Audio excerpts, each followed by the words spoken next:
You're listening to the Greeks Gridiron. Now here's your host, Ethan Haristadoulou. Welcome back, everybody, to the Greeks Gridiron. I am Ethan Haristadoulou, and today we're diving into the defenses of the NFC West, ranking them 4 through 1. I'll be talking the good, I'll be talking the bad. We'll do a little bit of both and kind of break down how these defenses are looking on paper going into the 2024 season. So I invite you all to do the same in the comments section down below. Let me hear your thoughts on the NFC West. Where are these defenses ranking amongst each other? And of course, if you agree and or disagree with what I have to say here. But we'll start at the bottom, we'll work our way up, and at the number 4 spot, and I'm sorry to do it to you, but Arizona Cardinals fans, there was a lot that was ugly about this defense in the 2023 season, finishing off the year second most in points per game allowed, one of only 2 teams in the NFL with less than 100 pressures,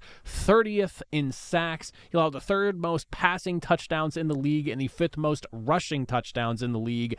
There was a lot of ugly in what was the very few good that was the 2024 season. And it was very clear going into this offseason, this team needed an infusion of talent, but it definitely needed some on the defensive side. When you look at the way things worked out in free agency, 4 of Arizona's 5 biggest contracts were handed out to defensive players. He also had 6 draft picks get spent on defensive players as well. And the big question now in the second season with Gannon running everything, and of course Nick Rallis, the defensive coordinator, in his second year in his spot, can all of these new additions plus the coaching staff push this team forward in the right direction? We'll look at some of the player changes first here, and the big one, of course, when we look at the defensive line, it is going to be essentially an entirely new unit for the most part, and we'll start, of course, with the interior. Justin Jones and Bilal Nichols, 2 guys that both have come from Chicago at some point in their career here. Justin Jones a little bit more recently. Jones over the last couple of seasons, and I think this is the big thing here with these 2 guys on the interior. 0 missed games over the last couple of years. 101 tackles, 22 tackles for loss, 7.5 sacks in his last couple of seasons there. And then Bilal Nichols, same thing. No games missed over the last couple seasons, as far back as even the last 4, if you want to look at even further down Bilal Nichols' time.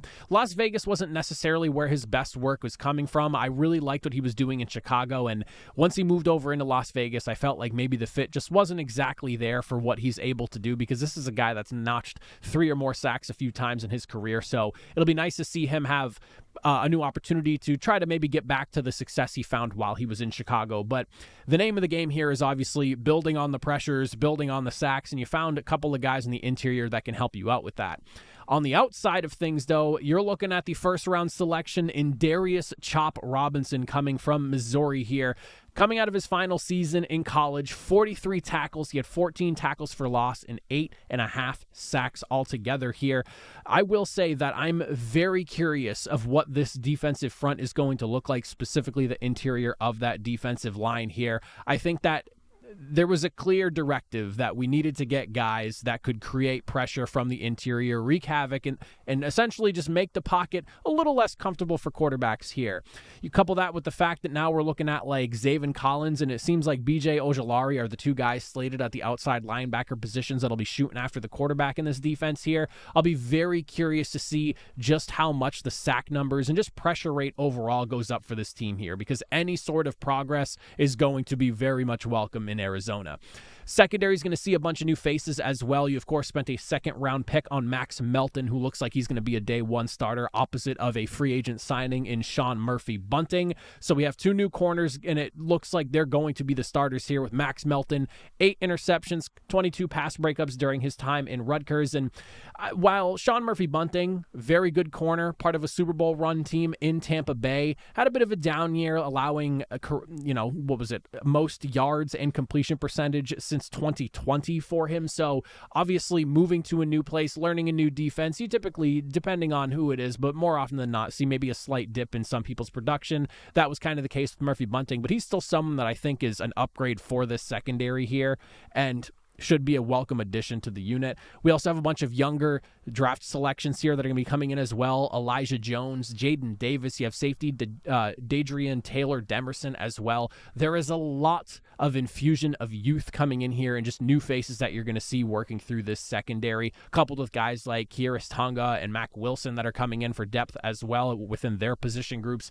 There is a lot of change to look at in Arizona. You also have guys coming back that hopefully with a healthy start to the season could look even better. You have, of course, cornerback Garrett Williams coming out of the third round in last year's draft. A healthy start for him should be a very welcomed addition as well. It looks like he's slotted for the nickelback spot to start there. And then you have someone like LJ Collier that the Arizona Cardinals brought in last year who wound up playing only one game in 2023, a former first-round selection. Hopefully maybe he can shed the injury bug that he's kind of dealt with through his career and maybe bring some impact to that defensive front. There is a lot to look forward to in Arizona, and while I don't want to sit here and say that these could all wind up being negatives, that is also a possibility. With this large amount of turnover when it comes to adding guys to the roster and also dipping into free agency to bring all these guys in that are going to have to eat up significant amount of snaps, you never necessarily know how this is going to work itself out, but I am optimistic is what I will say. I do think that with the additions that this defense has seen through this offseason, coupled with the fact that we're also going to get a healthy Kyler Murray out of the gates orchestrating that offense from day one rather than coming through at like the midpoint of the season, and he's obviously even further removed from his injury now. I think an offense that operates a little bit more efficiently, coupled with a decent group of guys that are coming in to help infuse some talent into what was a very talent-depleted defensive side of the football, all of this is good positives, but it's still doesn't give me enough to want to put them higher than 4 in the NFC West. So I'm sorry, Cardinals fans. I am excited to see what happens, but right now I'm still sitting with Arizona at the bottom in the West. Coming in at the number 3 spot now, we're looking here at the LA Rams. Now, I took a lot of consideration between them and my number 2 team, but I ultimately settled on LA because the big thing that is really just weighing on me right now is how this defense will look, minus, of course, Aaron Donald, but also losing a guy like Leonard Floyd as well, someone who's basically averaged 10 sacks his last 4 seasons now, and he had 10.5 in 2023. You have a lot of big-name guys that left this past offseason that you're going to have to try to replace. And while you could probably say it's a little bit easier to replace a guy like Leonard Floyd, you're simply not going to be replacing the production that Aaron Donald brought to this defense here. An all-world defender, arguably the best defensive player that I have ever seen in my lifetime, and some people might even say their lifetime that are older than I am. This was a defense that was already ranked near the bottom third in the NFL in sacks and pressures in 2023, and combined with Donald being gone and also what he can do in the run game as well, coupled with the loss of Leonard Floyd, I genuinely am very unsure of what this group is going to look like. And a lot of it is rolling the dice on a lot of young and up-and-coming talent, whether it's draftees or guys that are in like their second or third year.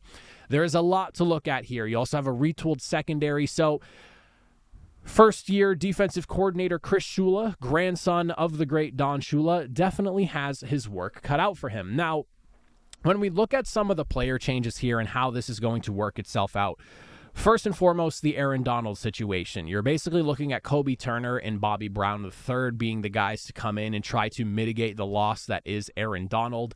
I will say that I don't necessarily know how much they're going to be able to do that, but I think that both these guys, having spent the time that they have behind Aaron Donald, have at least learned a thing or two, and hopefully they can apply that there. So I am looking forward to seeing how the interior of this defensive front looks, minus Aaron Donald here with those guys stepping in. You also have someone like second-round pick Braden Fisk, who was a bit of a combine darling during this offseason heading into the draft, someone who tested out just phenomenally going through all those drills there. You have him coming in. It looks like he's going to be slotted as a guy that's going to get the start on the interior of that defensive front. And then, of course, his teammate coming from Florida State as well, Jared Verse, will be pairing up with Byron Young on the outsides of this defensive front to go after the quarterbacks here. And I'll be very curious to see how this looks as well, because Byron Young, a third-round pick last year, comes in 8 sacks on the season. I don't know how much everyone anticipated him to be coming in and getting as much time as he did, but he certainly saw his time and took advantage of it. Now it's basically he's the guy, and he has the rookie coming in now, and he needs to help take some of the pressure off Jared Verse so he can have a good season, and now it's up to him to kind of be the lead guy on the outside. So I'll be curious to see how this new pass rushing duo works out as well, more on the outside of things for the defense. But again, I'm positive Jared Verse, the guy with 18 sacks and nearly 30 tackles for loss the last couple of seasons in Florida State.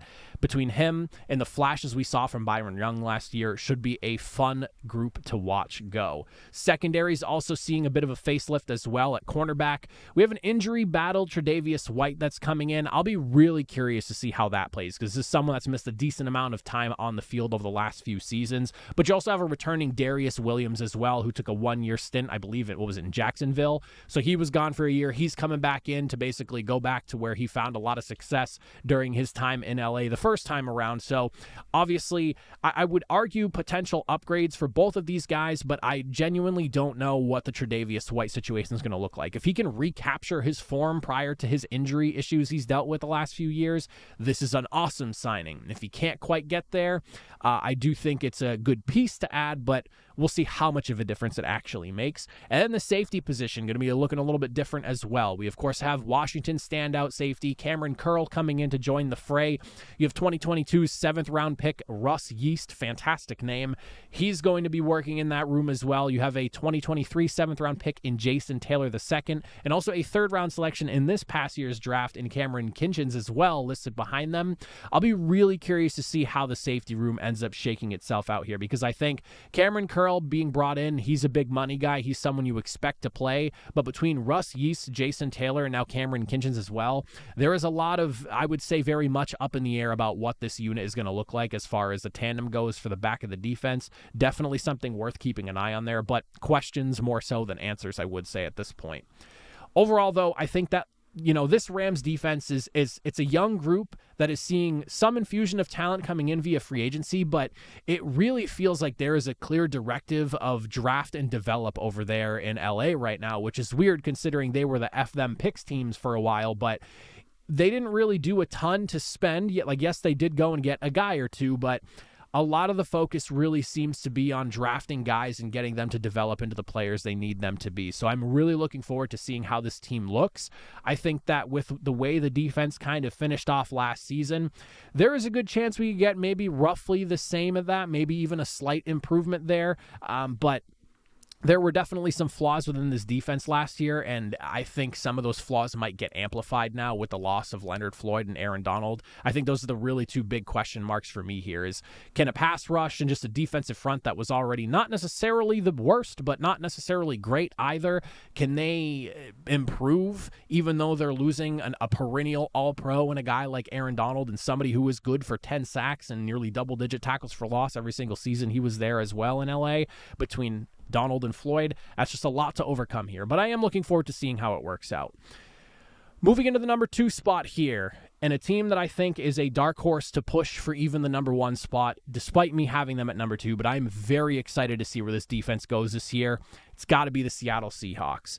With Aiden Durde coming in, his first season as a defensive coordinator here in Seattle under Mike Macdonald, of course, the new head coach in Seattle, I do think that Seattle is one of those defenses where I have them here at number 2 right now, but if I looked at this team come season end, would not be surprised if they potentially usurp the 49ers as the best defense in the NFC West, because there is so much to like about what is brewing in Seattle right now.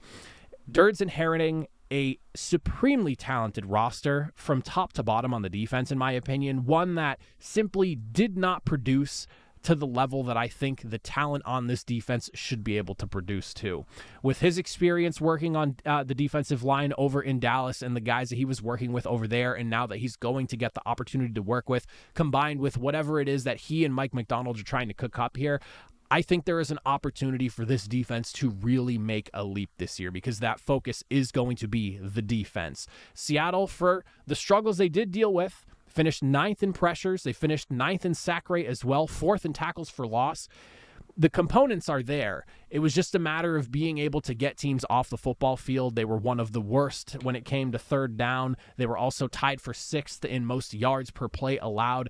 One of the biggest issues they had was not necessarily what they were doing on the defensive front. It was everything going on behind them because of the amount of just chunk plays it felt like that this team would allow game in and game out. And if that can get improved on with a better scheme under Mike Macdonald and Aiden Durde, I do think with the talent that we have here, because we're talking a litany of really good guys over there in Seattle.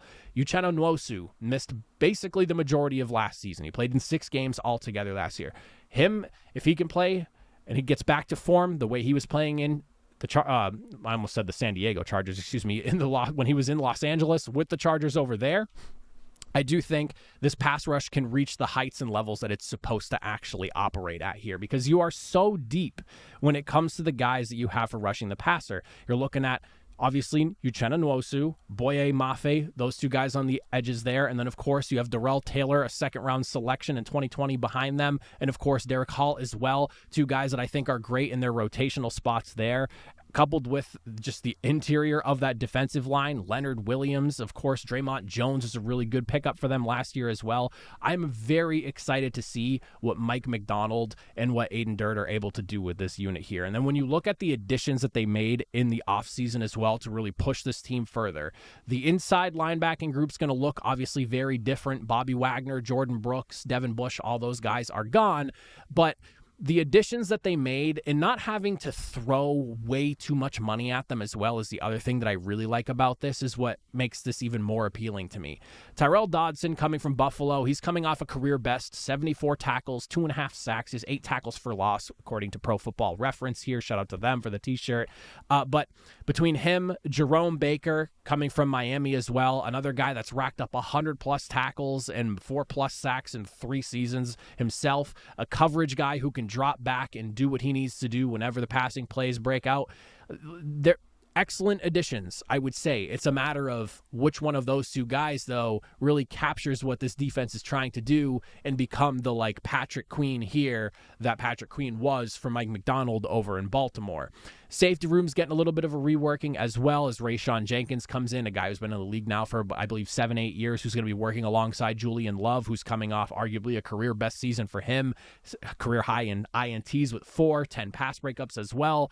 I think this is going to be a really good tandem for the back end of the defense. Then, of course, you have some fun additions like your first-round selection in Byron Murphy, who, keep in mind, no real pressure to start because he's working behind and somewhat alongside a guy like Leonard Williams. So, I mean, you have a rookie who's supremely talented, a lot of people think highly of, that's coming in to work behind one of the best guys in the league doing it what he does, coupled with some other draft picks in the secondary. This is a team that I thought was already deep coming into the offseason, really didn't lose a lot and got even deeper, I would argue. So I do think that despite there being a decent amount of personnel changing going on, especially on the interior the inside linebacking room, if you would say, besides that, this unit, it's going through a scheme change. It's going to look different than what it did last year. I feel like where you rank Seattle really comes down to banking on what you expect Mike Macdonald and Aiden Durde to do in this defense. And again, prior to me getting into all the additions and everything, I already thought that this was a really talented defense. Plus what they've added this offseason, they were way too good to be ranked statistically the way they were last season. And I know that, you could argue whether that was scheme, player buy-in, whatever you want to say. Something tells me that this Seattle defense is going to take a massive step forward. The talent is there. I believe in what they have gathered as a roster over there in Seattle. We just need the scheme to go with it, and I'm really looking forward to seeing what this defense looks like, because I think this is one of those dark horse, could be a top 10 defense type deal if everything goes their way. Could I be wrong? Could it bottom out? Surely. But this is one of those gut feelings I'm going to go with, because Seattle, just on paper, coupled with who they have now leading the way, something tells me we're going to get a resurgence of defense in Seattle this season. And then, of course, that leaves at the number 1 spot the San Francisco 49ers, as Nick Sorensen is taking over as the defensive coordinator. He's been in San Francisco the last few years, and obviously he is taking over a defense that is just littered with talent, top to bottom, plenty of big names at every single position you could possibly ask for as a starter, or even some guys within like the rotation of the depth as well. There are just way too much talent in San Francisco. The big thing obviously being, can he call a defense and structure his defense to the liking of Kyle Shanahan? Because there was obviously the big disagreements in how things were going between Steve Wilkes and Kyle Shanahan. So that is, of course, going to have to be a question that we see the answer to at some point during this season. But again, with the way this defense was set up, way too talented for that, especially on the defensive line, for them to have struggled the way they did when it came to just rushing the passer, tackles for loss, things like that. You have first round selections and just way too much money invested in that defensive front to not be dominating in the trenches week in and week out. And for them to not be top 5 in sacks and sack percentage and pressures and all that just made absolutely no sense to me. But now going into this year, again, we're going to get, I would assume, a pretty similar defense, but probably how things get called and situationally how things work out is probably going to look a little bit different here. But the two key guys you're going to be looking to see who replaces them is, of course, going to be Eric Armstead and Javon Kinlaw. You went and got defensive tackle Jordan Elliott from the Cleveland Browns, a guy that has had 4.5 sacks combined in the last couple of seasons, try to help mitigate that loss as well. You also went and traded for defensive tackle Malik Collins, who's racked up at least 2.5 sacks every single season except for 2021 in his career. So you, again, go in, get a couple of guys that are known for creating pressure and collapsing pocket collapsing the pocket from the inside.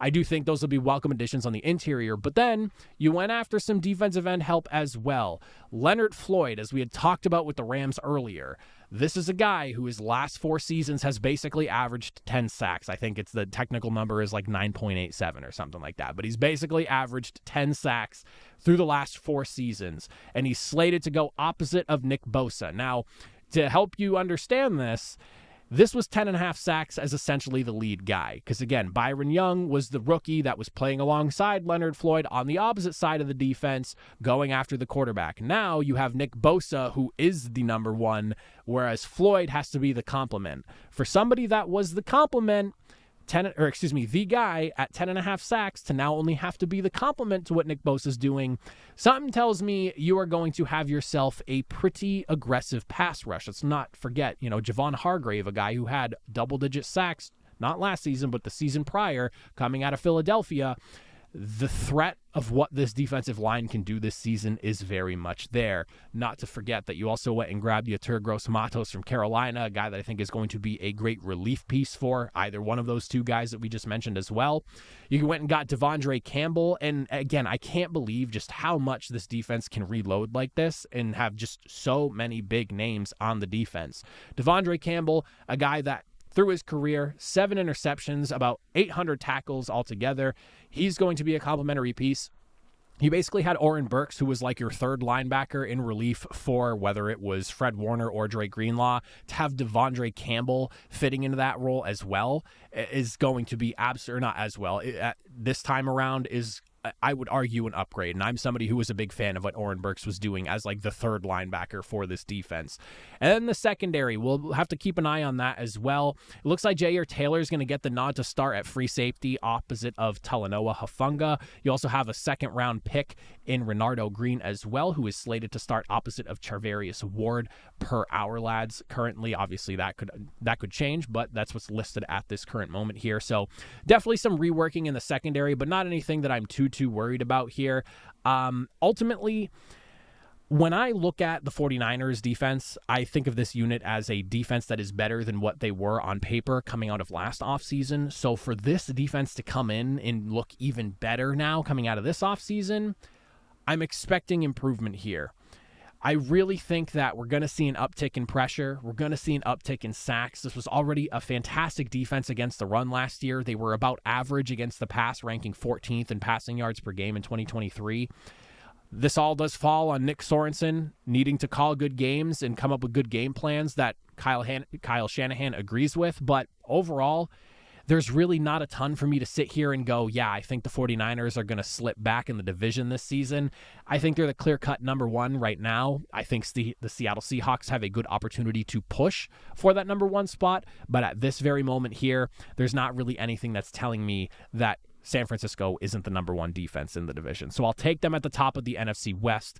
Let me know in the comment section down below. Do you agree or disagree? Would love to hear from you all. But as always, if you made it to the end, I greatly appreciate it. I will see you all next time.